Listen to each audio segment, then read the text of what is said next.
Lamego serviu de cenário a um dos mais importantes filmes de Manuel de Oliveira, O Valdebrão. Baseado no romance homónimo de Agostina Bessa Luís, grande parte das cenas que contam a história da menina Emma são gravadas em Lamego.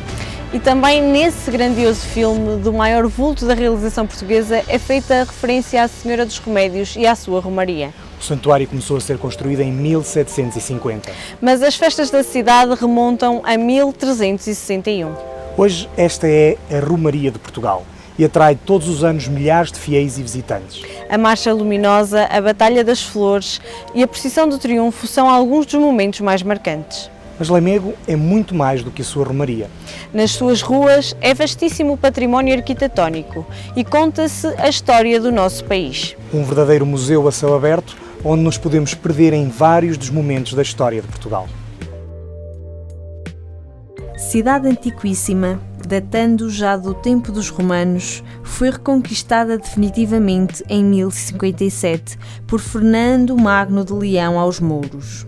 Quando os distritos foram instituídos em 1835 por uma reforma de Mouzinho da Silveira, Lamego foi inicialmente prevista como sede de distrito. Mas nesse mesmo ano, a sede do mesmo foi deslocada para Viseu, devido à sua posição mais central. Foi em Lamego que teriam decorrido as lendárias Cortes de Lamego, onde teria sido feita a aclamação de D. Afonso Henriques como rei de Portugal e se estabeleceram as regras de sucessão ao trono. É sede da Diocese de Lamego, a única diocese portuguesa que não corresponde a uma capital de distrito. Perde-se na bruma do tempo a origem de Lamego. Em tempos remotos habitaram esta região lígures e túrdulos, que na fusão com os íberos deram lusitanos. Durante a presença romana, a região de Lamego era habitada pelos coilarnos, como testemunharam vários achados arqueológicos como aras, estelas, cipos e outros monumentos.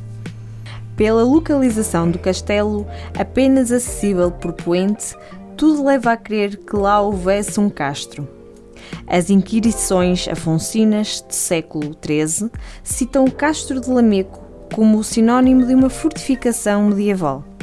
Destruída pelos romanos, os habitantes tiveram que descer dos seus abrigos alcantilados para se dedicarem ao cultivo das terras, influenciados pela civilização de Roma. Lamego torna-se cristã quando o rei dos visigodos, Recaredo I, se converte ao cristianismo.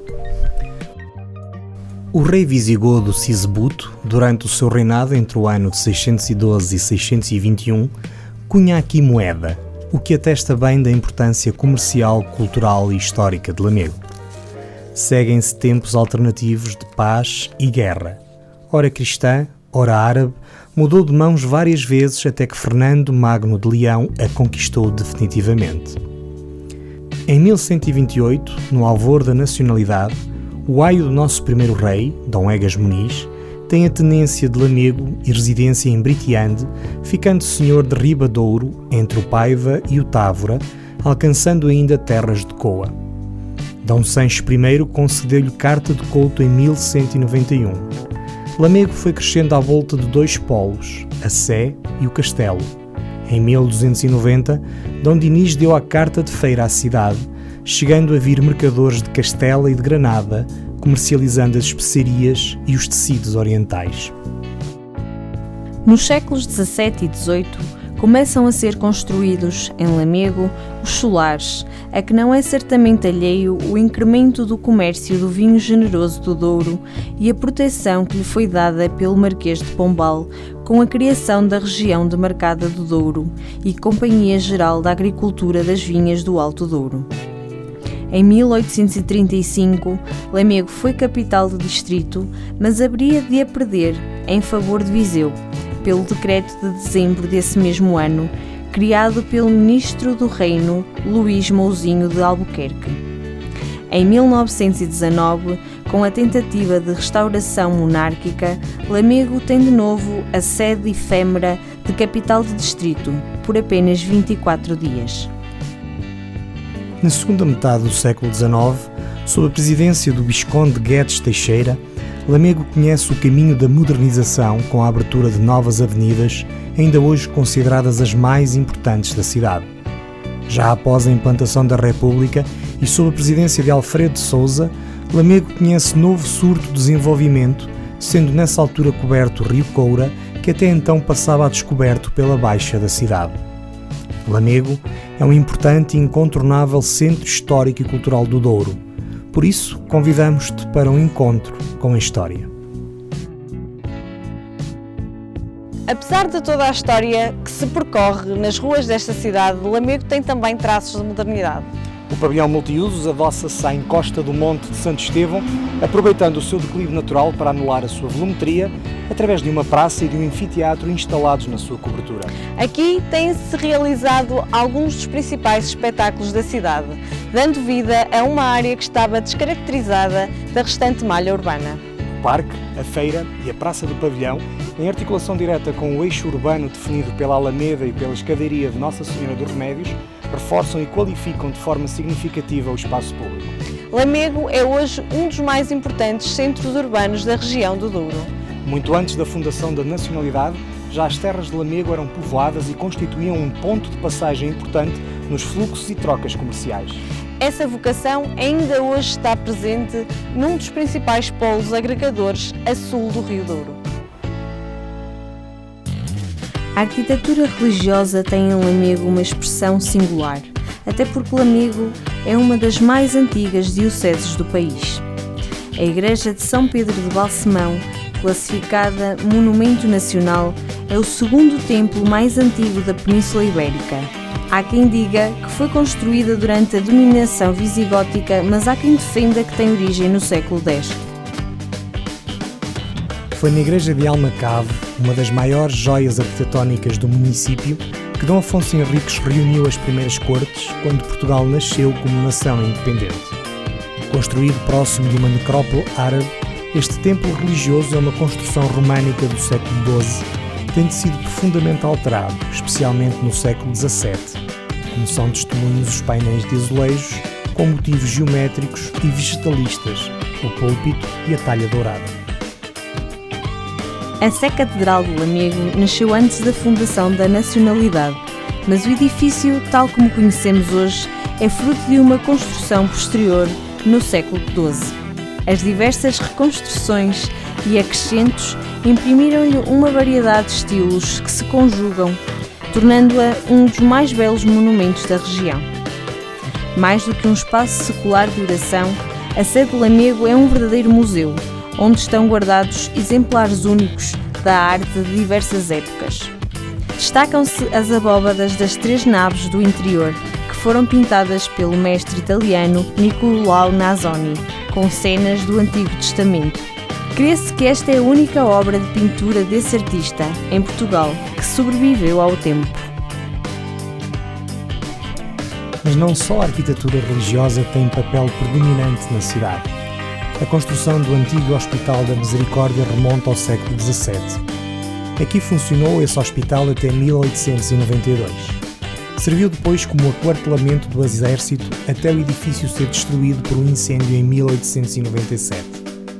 Este edifício ficou assim praticamente em escombros durante 27 anos, até que o comendador Ribeiro Conceição o comprou à Câmara para ali construir um belo teatro que abriria as portas ao público na noite de 2 de fevereiro de 1929. A Porta dos Figos, Fogos, da Vila ou do Aguião é a entrada norte no bairro do Castelo. Possui um arco que é sustentado por 2 baluartes. Nestes existiram sinos e um relógio, que mais tarde passaram para a torre do castelo. Na parte interna e superior existe um oratório restaurado, inicialmente era do século XVIII e dedicado à Nossa Senhora da Guia. Do lado esquerdo encontram-se as escadas de cantaria que davam acesso ao sino. O bairro do Castelo é composto por ruas e vielas estreitas de origem medieval, onde a tranquilidade substituiu o bulício próprio do antigo centro da vida cívica e económica urbana. Aqui se realizava a importante feira instituída por D. Dinis, tempo em que se realizavam quotidianamente atos administrativos e notariais e o próprio concelho reunia à sombra de um grande lodo. O castelo encontra-se documentado desde o século X, período em que o Vale do Douro foi disputado pelas forças cristãs e muçulmanas e culminou na reconquista definitiva da cidade por Fernando Magno em 1057. No castelo subsistem troços da fase pré-românica da fortificação, mas encontram-se diluídos nas soluções românicas e góticas da atual torre de homenagem e praça de armas. Ao longo do tempo, o castelo sofreu várias transformações. Aqui se localizou o Paço dos Condes, residência senhorial dos Coutinhos, condes de Marialva, construído em finais do século XIV. A requalificação do monumento permitiu dotá-lo de condições de visita, sendo possível percorrer o adarve do recinto muralhado. A imagem da cidade fica contudo marcada pelo santuário de Nossa Senhora dos Remédios e respectiva escadaria, edificado no século XVIII no cume do Monte de Santo Estevão. A escadaria, que se ergue desde o centro da cidade até ao cimo do monte, está cheia de lugares sagrados e recantos surpreendentes. É provavelmente o maior símbolo de devoção a Nossa Senhora dos Remédios. Em setembro, dia e noite, Lamego vive intensamente a celebração da Romaria à sua padroeira. A cidade fervilha de emoções, acontecimentos culturais e religiosos, procissões, desfiles, folclore e muito fogo de artifício, bombos e bandas de música que todos os dias levam a festa às ruas da cidade.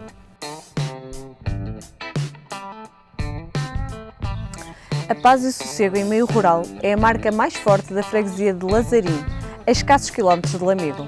Isto, exceto no Carnaval, quando as figuras diabólicas saem à rua para atazanar os demais.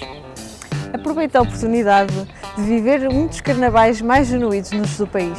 É um intrudo que se celebra com fabulosas máscaras de madeira de amieiro, inspiradas em criaturas místicas.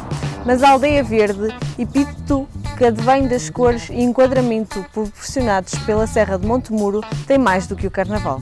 A sua igreja paroquial, dedicada ao Arcanjo São Miguel, possui um fantástico e muito valioso teto pintado, onde se representam anjos e arcanjos, entre outras figuras sacras. É coroado pelo brasão esculpido em pedra da família Vasconcelos de Alvarenga, patronos desta igreja desde o reinado de D. Dinis. E o grupo de teatro da Aldeia Verde, que além da produção regular que leva a todo o país, organiza o único festival de teatro nacional da região do Douro.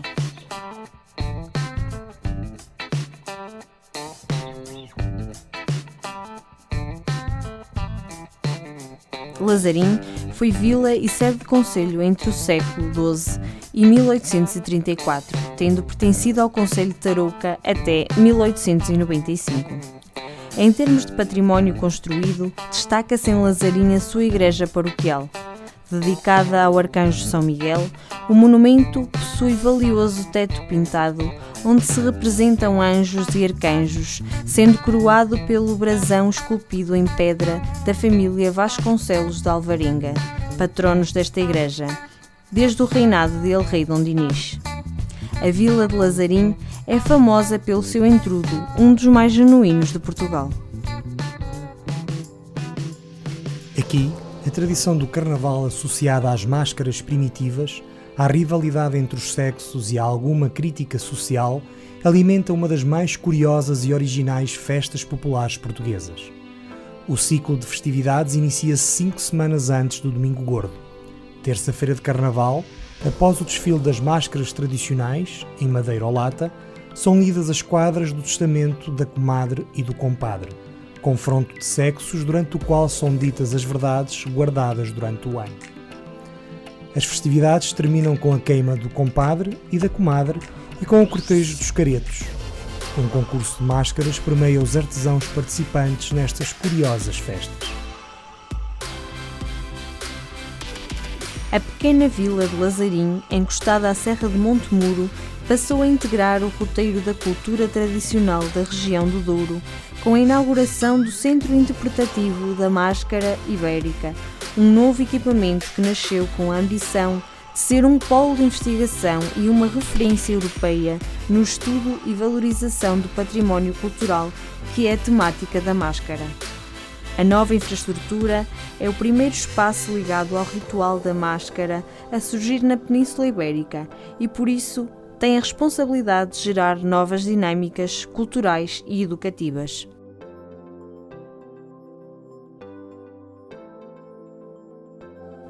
O grupo de teatro Aldeia Verde coloca também Lazarim no mapa da produção teatral ao percorrer o país com os seus trabalhos e ao reunir, em julho, todos os anos, num festival nacional, algumas das principais companhias. O festival tem a particularidade de se realizar ao ar livre.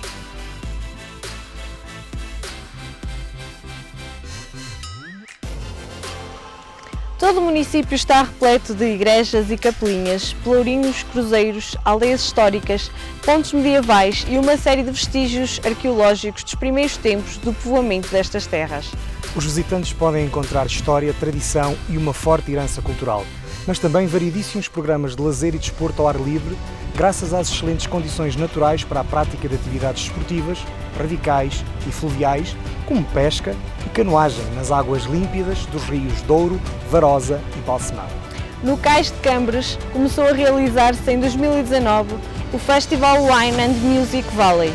Um festival com boa música e em que o vinho e a gastronomia da região são as principais atrações, num conceito que primou pela sua diferença no país. Uma experiência para repetir a partir de 2021. Mas até lá, há todo um concelho para descobrir.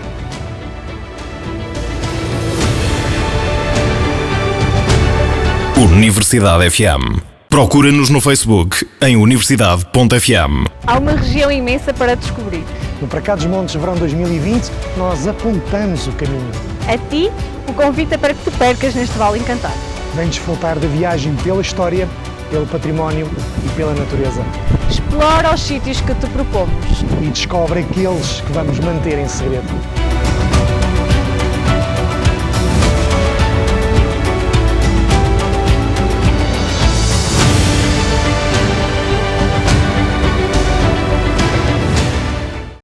Universidade FM 104.3.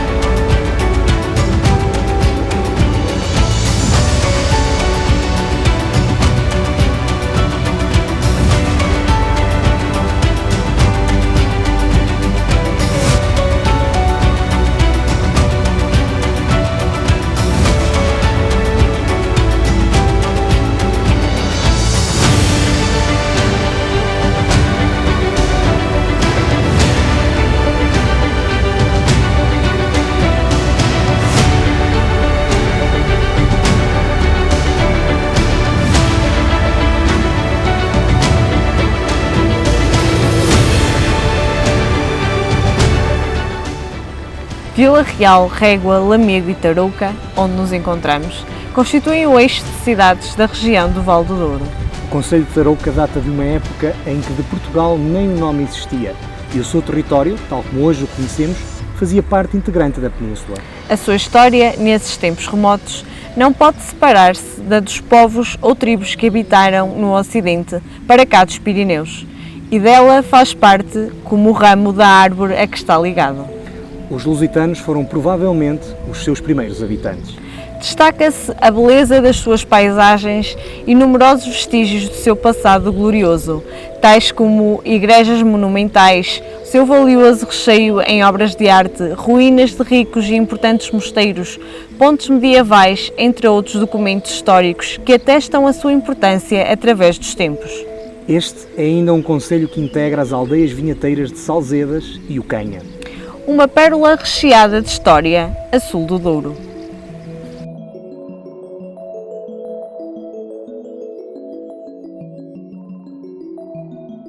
A história da cidade de Tarouca, como aliás de todo o concelho, não deixa dúvidas quanto à sua importância no contexto regional e mesmo nacional. Tarouca teve uma preponderância fora do comum ao longo da Idade Média, com relevo nos alvores da fundação da nacionalidade. Nesse período, Tarouca foi cabeça de um distrito que atingia os rios Paiva e Távora, absorvendo, após o século XI, as terras de Caria. A primeira referência escrita a Tarouca reporta-se ao século VI, Tarouca era, então, uma das 6 paróquias da Diocese de Lamego, ocupando uma vasta área que se estendia até o rio Paiva. Em 1057, o seu castelo foi definitivamente conquistado aos mouros por Fernando Magno, rei de Leão.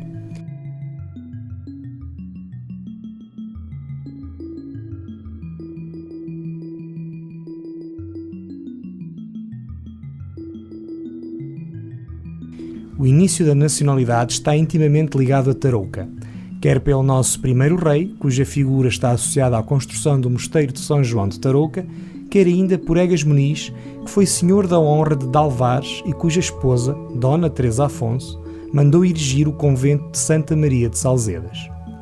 Paio Cortês, Monteiro-Mor de D. Afonso Henriques, foi senhor da honra de Gouviães.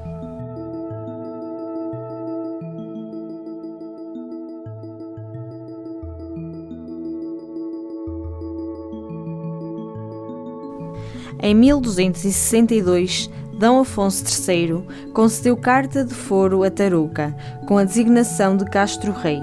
Contudo, este nome não subsistiria mais de uma centena de anos, pois em 1364 surgiram novamente referências com o nome de Tarouca.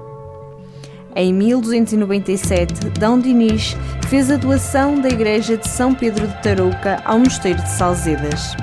Em 1354, deu-se a morte de D. Pedro Afonso, conde de Barcelos, que havia sido senhor das terras de Tarouca e da honra de Várzea da Serra, sendo sepultado em São João de Tarouca, no que é o maior sacrófago granítico de Portugal. Em 1499, o rei D. Manuel nomeou D. João de Menezes primeiro conde de Tarouca.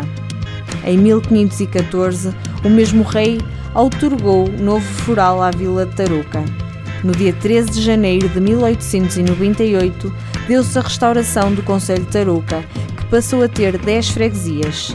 Tarouca é cidade desde 2004.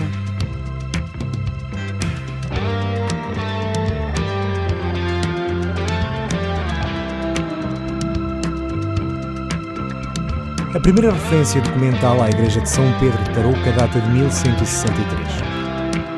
Diz a tradição que esta foi a 7ª igreja a ser fundada em Portugal e que se encontra assente sobre a igreja de Santa Maria, que ficava no interior do circuito amuralhado do antigo castelo de Tarouca. No seu interior destaca-se a capela funerária manuelina do século XVI e com restos de pintura representando Cristo assente sobre 4 leões, no qual estará sepultado o primeiro conde de Tarouca, D. João de Menezes.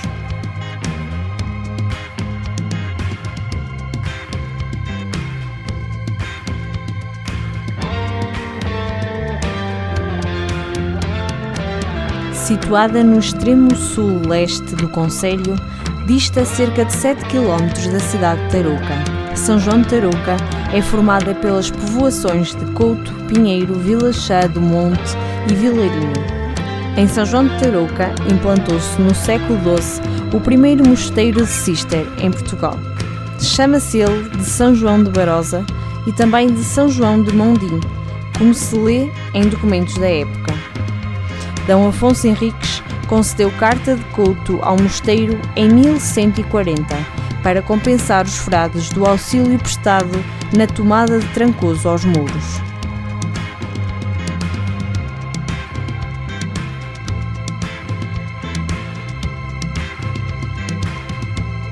A história da freguesia de São João de Tarouca encontra-se intimamente ligada ao seu mosteiro, enraizado na cultura das suas gentes e do concelho em geral.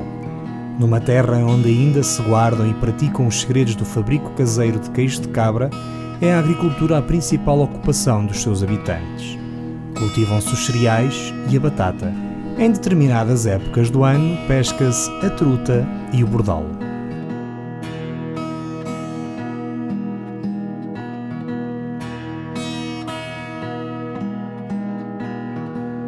A ponte românica de São João de Tarouca, construída em granito, atravessa o rio Varosa, fazendo a ligação das margens a quem além do rio na povoação.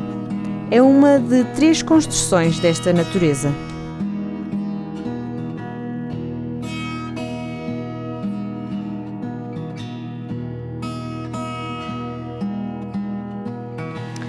O Mosteiro de Santa Maria de Salzedas é o principal ícone desta aldeia vinheteira e em torno do qual esta povoação se desenvolveu. Mas há outros pontos de interesse nesta localidade. O bairro do Quelho pensa-se que em tempos terá sido uma judiaria e a ponte românica, onde estamos. É aqui em Salzedas que poderá descobrir uma das receitas mais antigas e bem guardadas da tradição monástica da Ordem de Cister do Mosteiro de Santa Maria de Salzedas, o licor de baga de sabugueiro. A fórmula deste licor só há pouco tempo foi desvendada, sendo atualmente comercializada sob o nome de Sambuco. Nas feiras e romarias na região do Douro poderá facilmente encontrar o biscoito de Salzedas, ou como outros lhe chamam, o biscoito da Teixeira. Contudo, apenas em Salzedas poderá apreciar este biscoito segundo a receita tradicional dos monges de Cister, do Mosteiro de Santa Maria de Salzedas. A Semana Santa, as janeiras e as bandas musicais encontram nesta localidade também um particular simbolismo.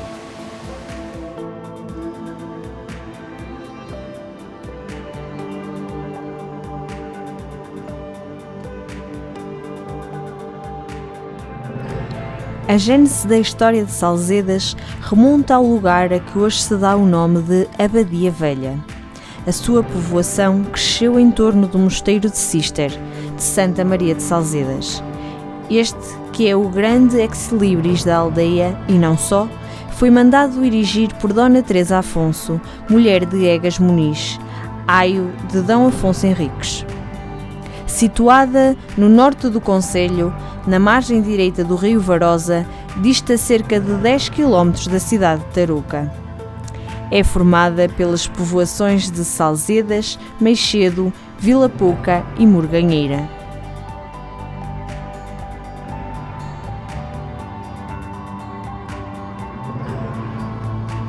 Salzedas caracteriza-se também pelas reminiscências de que outrora poderia ter sido uma judiaria.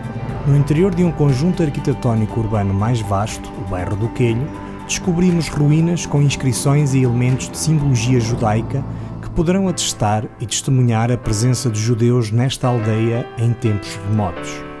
Este conjunto desenvolve-se a partir de curiosos arruamentos de traçado muito irregular que são moldados pelas construções que o compõem e permitem a passagem de uns para os outros através de invulgares passadiços integrados nas arquiteturas. Estes arruamentos são também um convite à descoberta de novos símbolos, novas cores e nova história que pode encontrar aqui, na aldeia vinheteira de Salzedas.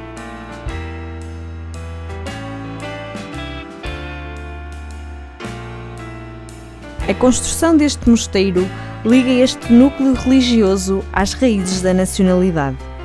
O mosteiro surpreende-nos no meio do casario do pequeno burgo que se formou em seu redor, e a sua imponência está marcada por vários estilos decorativos que foi acumulando ao longo do tempo, desde o românico até a um mais tardio, o barroco.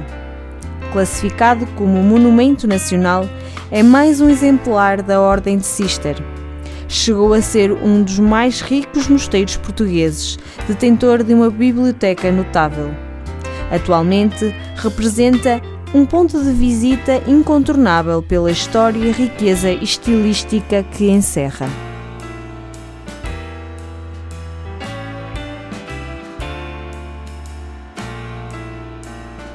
A ponte românica da Vila Pouca de Salzedas, com um só arco, encontra-se num dos locais mais belos ao longo do rio Varosa.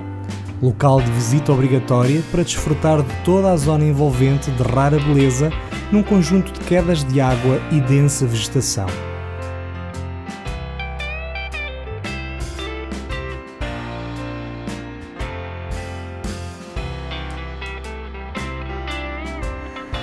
A aldeia vinheteira do Canha distribui-se de forma singular.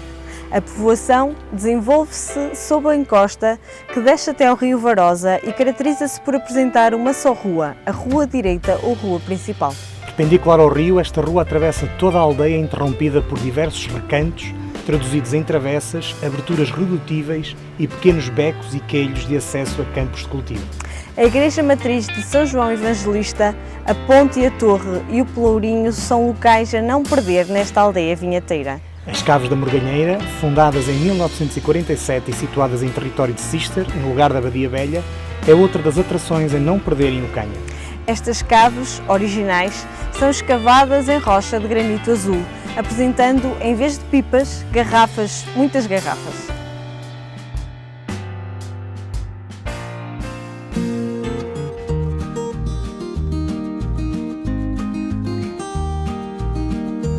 O nome Ucanha deriva de cucanha, forma usada até o século XVII e que significa casebre ou lugar de diversão.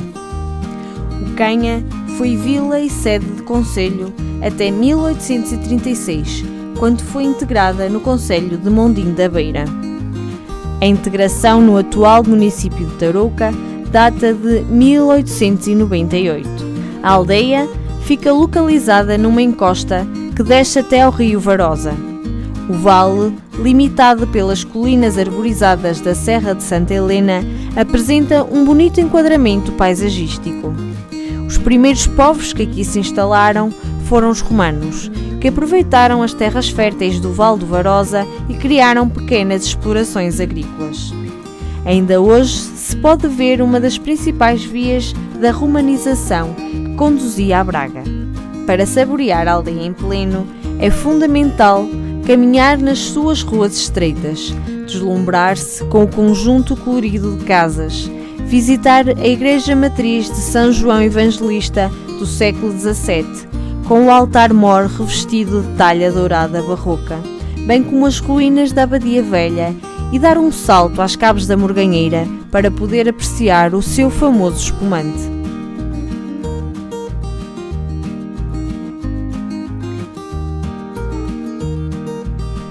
O principal ponto de interesse é a Torre de Ucanha, classificada desde 1910 como Monumento Nacional. A torre proporcionava funções de defesa junto à ponte medieval, o controle de pessoas e bens e ainda a cobrança de portagens, cujos rendimentos beneficiavam o culto monegástico de Salzedas. A ponte, porém, continuou a ser usada sendo um dos principais pontos de passagem do rio. Entre a antiga ponte e a nova, existe uma praia fluvial.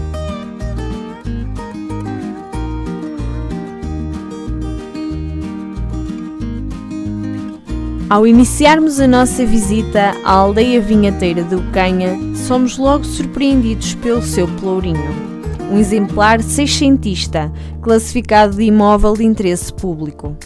Este pelourinho foi desmantelado em data desconhecida, mas em 1935 é reconstruído a partir da identificação de duas partes, o fuste e o capitel, atribuindo o pequeno largo onde se assenta um perfeito e valorizado enquadramento.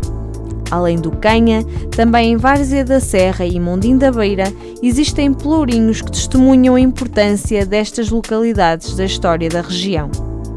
O pelourinho de Tarouca foi demolido na segunda metade do século XIX.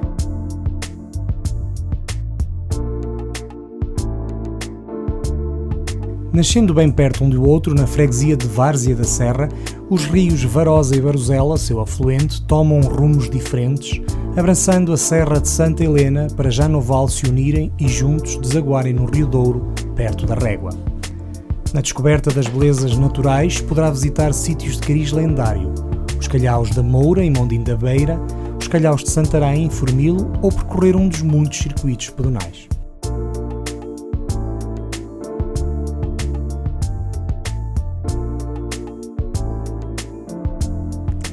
O Miradouro do Cristo Rei, a uma altitude de 919 metros na localidade de Gondomar, deve o seu nome à monumental estátua que se encontra no alto da povoação.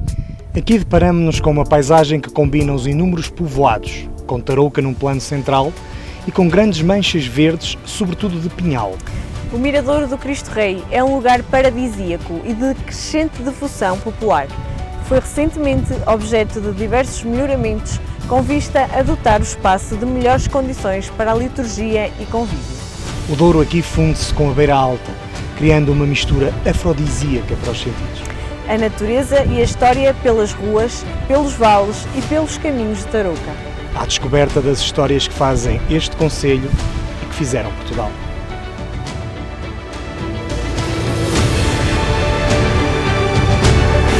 Universidade FM. É muito interessante. Passam boa música, os comentários são interessantes. É uma boa rádio. Universidade FM.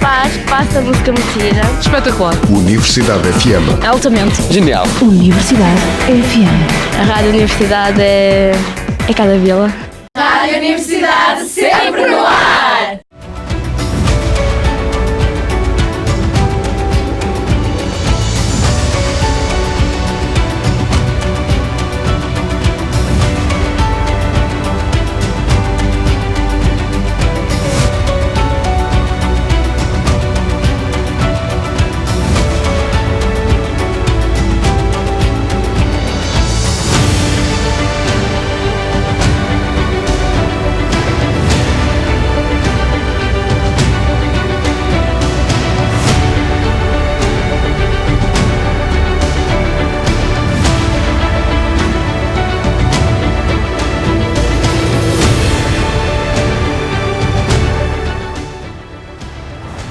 Armamar está implantada numa encosta íngreme e tem aos seus pés a cascata da Miserela.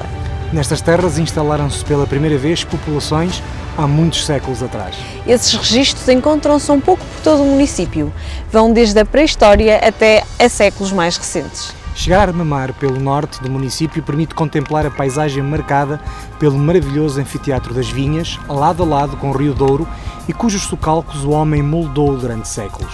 A paisagem sul do município é marcada por extensos pomares de macieiras que dão a esta zona próxima do Douro um contraste único. O solo xistoso que predomina a norte dá lugar ao granito.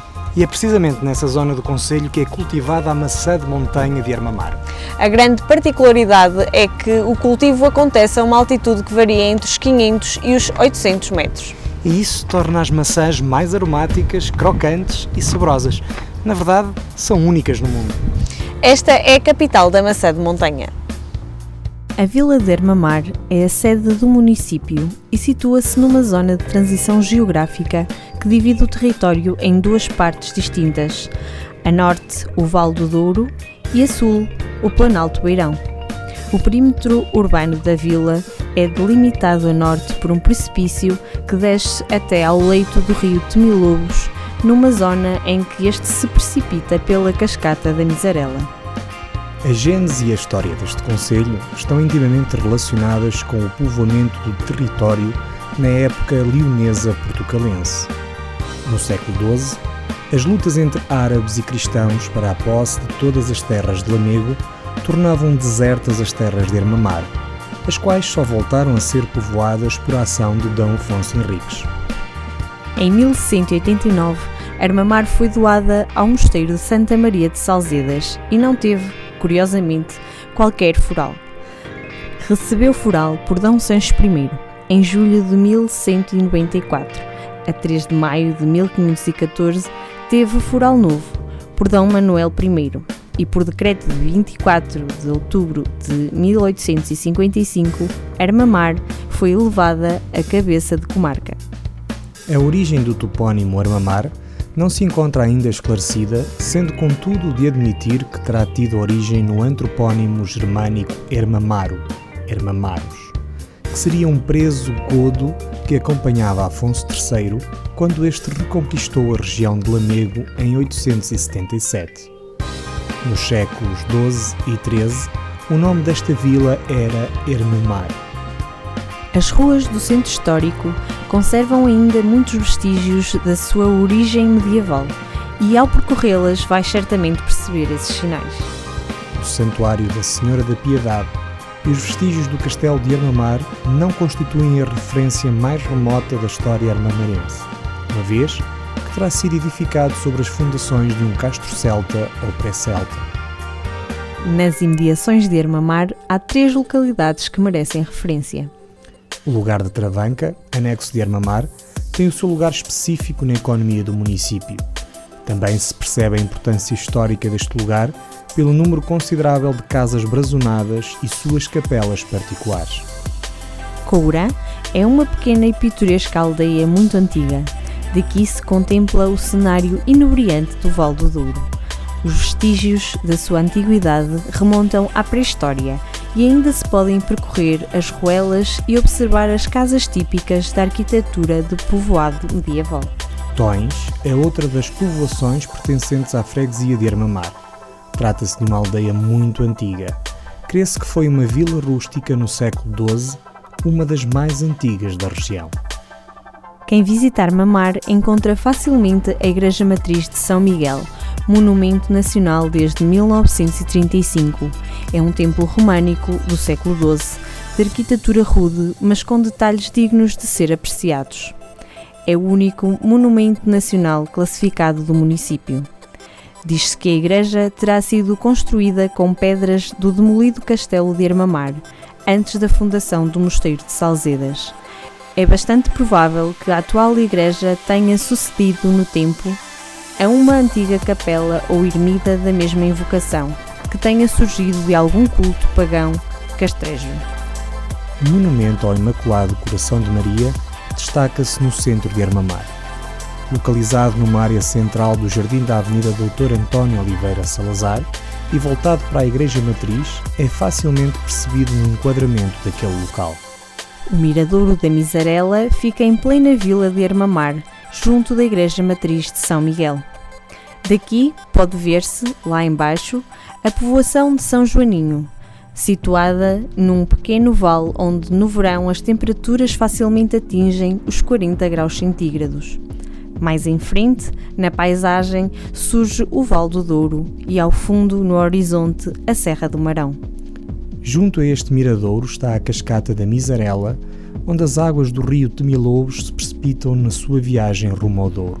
O espaço arborizado tem algumas mesas e bancos, tornando-se agradável para momentos de sossego em contacto com a natureza. É um bonito lugar, pela paisagem que proporciona, que o imaginário popular encheu de contos e lendas.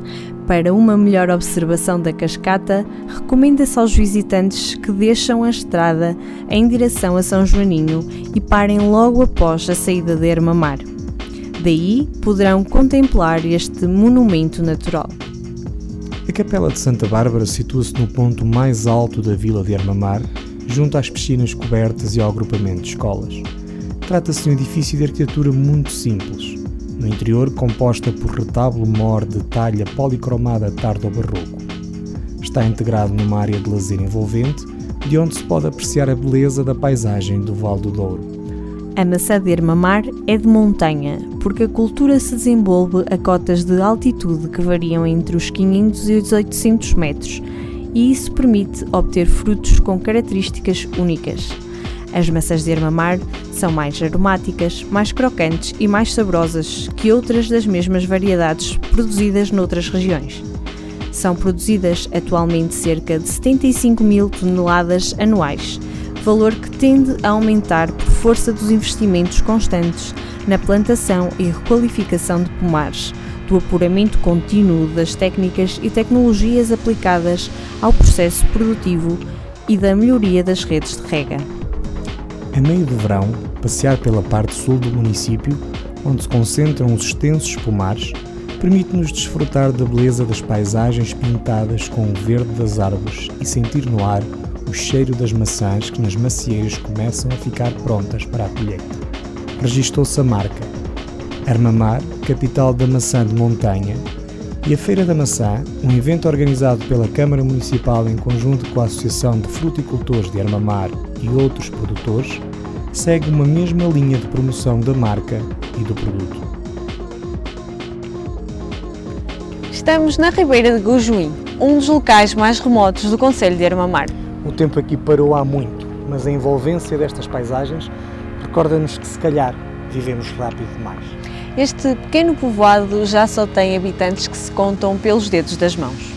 Diz-se que a natureza aqui fez nascer uma água milagrosa para várias maleitas. Contudo, o progresso das estradas terá feito perder essas características milagrosas.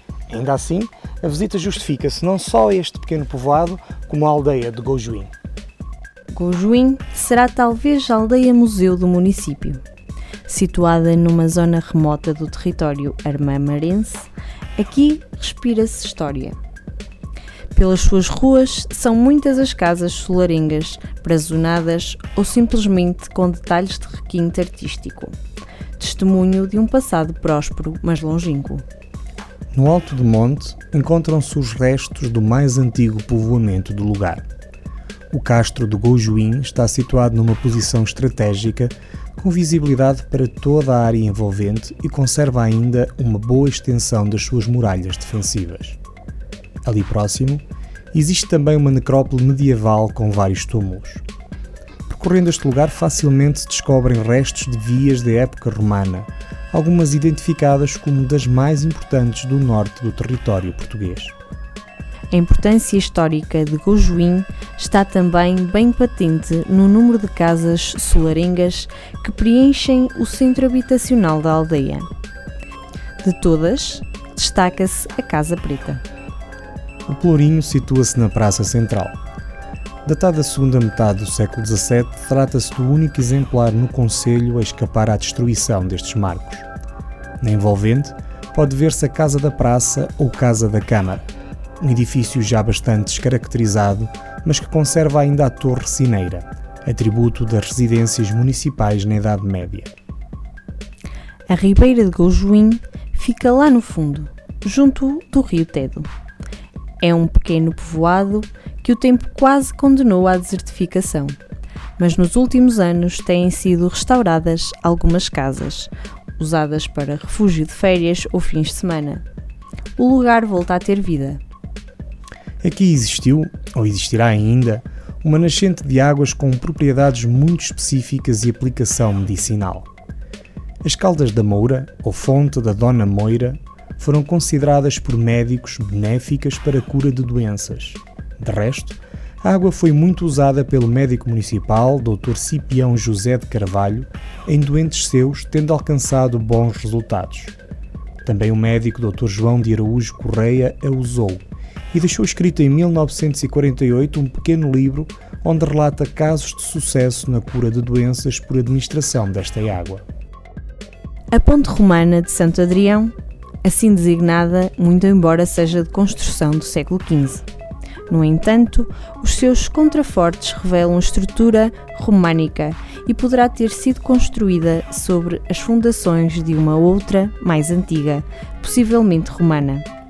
Dessa época, existiram no local umas poldras, pedras colocadas no leito dos rios para servir de passagem, mas que foram destruídas por uma cheia em 1962. Na aldeia do Marmelau pode desfrutar de uma moldura paisagística do Val do Douro única. Lá embaixo vê-se a foz do rio Tedo, cujas águas se juntam ao Douro, um cenário enquadrado pelo anfiteatro dos Chocalcos das Vinhas. O Marmelau foi um dos primeiros concelhos das terras de Armamar. Teve foral no ano de 1194. Durante séculos, a povoação não tinha nenhum acesso por terra, sendo o Rio Douro a única via de contacto com o exterior. Aqui ao lado desenvolve-se a estrada mais bela do mundo. A Nacional 222 tem o rácio perfeito de curvas e retas, segundo os estudiosos das estradas. E também o rio e a magia de um vale encantado. Na Folgosa, nos limites da localidade, junto ao rio, um agradável passeio foi recentemente construído para poder usufruir da imponência da paisagem. Nesta localidade situa-se a Quinta dos Frades, uma das mais antigas de toda a região demarcada. A sua história está relacionada com o Mosteiro de Salzedas, onde, segundo se conta, se terão produzido os primeiros litros de vinhos da região. O cais turístico e fluvial da Folgosa tem a particularidade de ter o primeiro bar-restaurante semi-aquático do Douro, com uma frente para a Albufeira e com vista para os vinhedos do Douro. Tem ainda uma esplanada suspensa sobre a água. Esta obra começou em fevereiro de 2005 e proporcionou ainda o arranjo urbanístico da zona ribeirinha. O cais pode acolher barcos de turismo de qualquer tipo, desde barcos hotéis a embarcações de cruzeiro. O passeador da Folgosa resultou de uma importante obra de consolidação da Estrada Nacional 222, num troço de aproximadamente 1 km. Com esta obra, pôde desenhar-se uma via pedonal panorâmica que permite usufruir de um espaço de passeio, pesca ou prática de desporto ao ar livre ali mesmo, junto ao leito do Rio Douro. Num enquadramento paisagístico deslumbrante, o Passeador é um espaço privilegiado de lazer que deves conhecer. A Folgosa é a localidade mais a norte do município. A paisagem envolvente é dominada pelo Rio Douro e pelo magnífico vale, onde se pode apreciar a beleza das vinhas plantadas em socalcos. Pela Folgosa passa a Estrada Nacional 222, considerada uma das mais bonitas do mundo. Aqui a paragem é obrigatória, por vários motivos. Uma fórmula definiu que a Nacional 222, que liga o peso da régua ao pinhão, é a melhor do planeta para conduzir. Grande parte deste trecho desenvolve-se no concelho de Armamar. Em 27 km sucedem-se 93 curvas, algumas bem apertadas, outras mais suaves e que são intercaladas por retas relativamente longas. A alternância entre uma condução mais exigente e desportiva das curvas apertadas e as longas retas permitem uma vista privilegiada sobre o rio e os socalcos do Douro. Ainda na Folgosa, o visitante pode apreciar a singularidade da Quinta dos Frades, das suas casas e armazéns. É uma das quintas mais antigas do Douro. A sua origem está ligada aos monges de Cister, do mosteiro de Salzedas, que, segundo a história, foram dos primeiros a produzir vinhos do Douro. A Vila de Fontelo é a primeira localidade do município que vais encontrar se chegares a Armamar vindo de sul pela A24. A história desta terra conta-se olhando para dois lugares em especial, o Monte de São Domingos e o Vale de Naçarães. No Monte de São Domingos, hoje um dos mais belos miradouros da região doriense, terá existido um castro que foi posteriormente romanizado e transformado em vila agrária. No Vale de Naçarães, terra fértil repleta de vinhas de onde se fazem grandes vinhos, surgiram ao longo dos anos vestígios que provam quão antigo é o aproveitamento do potencial agrícola do lugar. É impossível visitar o município de Armamar e não ir a São Domingos. Neste monte sobranceiro ao Douro pode visitar a ermida de São Domingos, típica das romarias medievais, com histórias que vale a pena conhecer. De resto, a romaria de São Domingos ainda hoje se faz, nos primeiros dias de agosto, e depois há toda a beleza natural que vais contemplar a 360 graus. Deste miradouro, avistam-se terras pertencentes aos distritos de Viseu, Vila Real e Porto. À frente dos olhos ergue-se a imponente Serra do Marão e aos nossos pés o Rio Douro, que curva à esquerda perante o olhar das gentes da cidade do peso da régua. A oeste, consegues identificar a cidade de Lamego pela belíssima escadaria que sobe ao santuário de Nossa Senhora dos Remédios. Neste local foi construída há quase 1000 anos a Ermida de São Domingos, um exemplar típico das ermidas de romarias medievais. A referência mais antiga a este lugar data do ano de 1163.